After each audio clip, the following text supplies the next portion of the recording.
ఒక్కోసారి చూడండి, చాలా సింపుల్గా అనిపించే ఒక చిన్న మాట మనల్ని మనం చూసుకునే విధానాన్నే మొత్తం మార్చేస్తుంది కదా. ఈరోజు మనం అలాంటి ఒక శక్తివంతమైన ఆలోచన గురించి మాట్లాడుకోబోతున్నాం. దీనికి మూలమేంటో తెలుసా?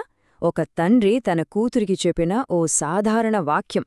పదండి దాని లోతుల్లోకి వెళ్దాం. అతనొక పెద్ద నేను. వినడానికి ఎంత వింతగా ఉందో కదా ఈ మాట. ఇది సూసీ మెక్రే అనే ఆవిడ తన తండ్రి జో గురించి గుర్తుచేసుకుంటూ చెప్పిన మాట.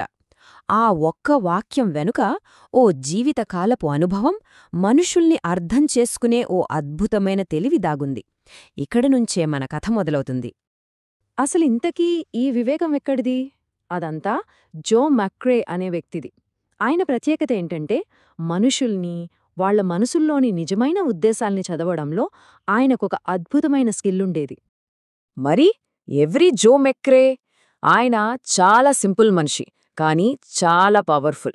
95 ఏళ్ల వయసులో చనిపోయారు. ఆయన గురించి చెప్పాలంటే, ఆయన ఒక రూంలోకి వెళ్తే చాలు, ఆ రూమ్ని చదివేగలరు. అంటే అక్కడున్న వాళ్ల మూడేంటి, వాళ్ల మధ్య సంబంధాలు ఎలా ఉన్నాయో ఇట్టే పసికట్టేవారు. ఆయనెక్కువ మాట్లాడరు, కేవలం చూస్తారు, గమనిస్తారు, వింటారు, అంతే. ఆయన బలమంతా మాట్లాడ్డంలో కాదు, నిశ్శబ్దంగా అబ్జర్వ్ చేయడంలోనే ఉంది. గంటల తరబడి ఓపికగా వింటారు, ఒక్క మాట కూడా మాట్లాడకుండానే ఎదుటి వ్యక్తి అసలు స్వరూపమేంటో కనిపెట్టేస్తారు. ఆయన చూపు అంత పదునైనది. ఇక్కడ ఇంట్రెస్టింగ్ విషయమేంటో తెలుసా? జో తాను గమనించిన రకరకాల మనుషుల్ని కొన్ని ఫన్నీ నిక్నేమ్స్తో కేటగరైజ్ చేసేవారు.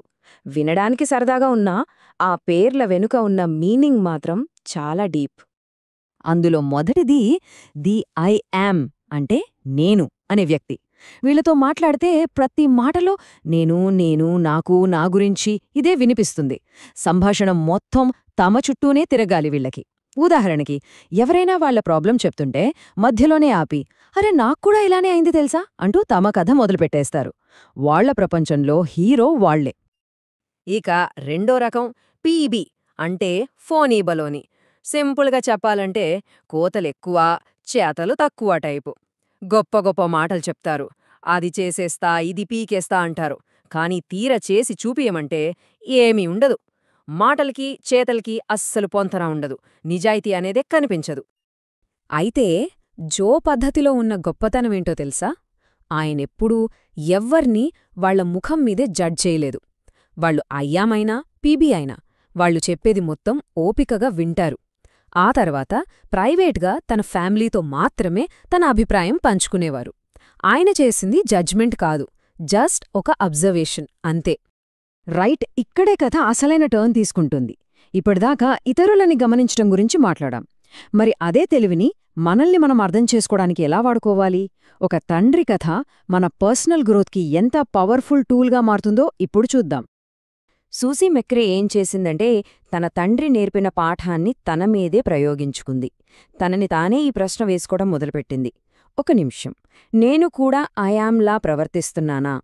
చూడండి, ఎదుటివాళ్లలో తప్పులు వెతకటం చాలా ఈజీ, కానీ అదే అద్దాన్ని మన మొహం ముందు పెట్టుకున్నప్పుడే అసలైన ఎదుగుదల మొదలవుతుంది. ఆ మార్పు ఎలా ఉంటుందో చూడండి. ఐయామ్ ఫోకస్ ఎప్పుడు నేను, నేను, నాకు, నా గురించి అని ఉంటుంది. కాని నిజమైన, ప్రామాణికమైన ఫోకస్ ఎలా ఉంటుంది? మనం, మనందరం, మీకు ఎలా ఉంది అని ఉంటుంది. అంటే ఎప్పుడూ నా గురించి మాట్లాడ్డం కాదు, అవతలి వాళ్ల గురించి అడగటం.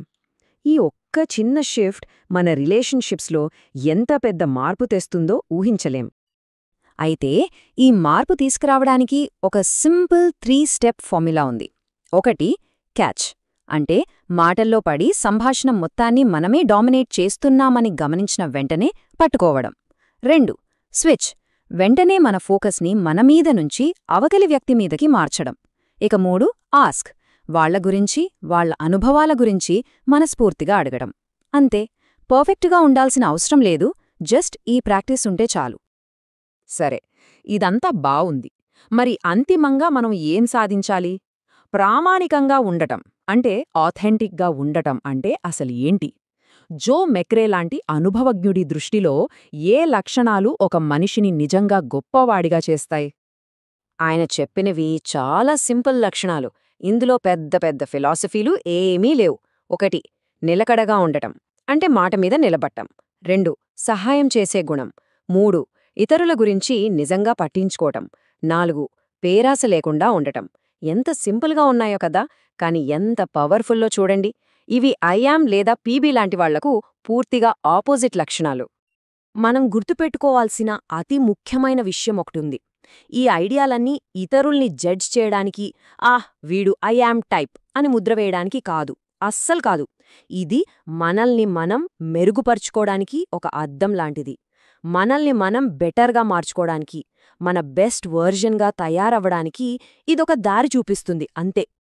ఇక చివరగా మనల్ని మనం వేసుకోవాల్సిన ఒకే ఒక్క ప్రశ్న: మనం చెప్పే మాటలకి, చేసే పనులకి మధ్య పొంతన ఉందా? మనం వాకింగ్ ద టాక్ చేస్తున్నామా లేదా?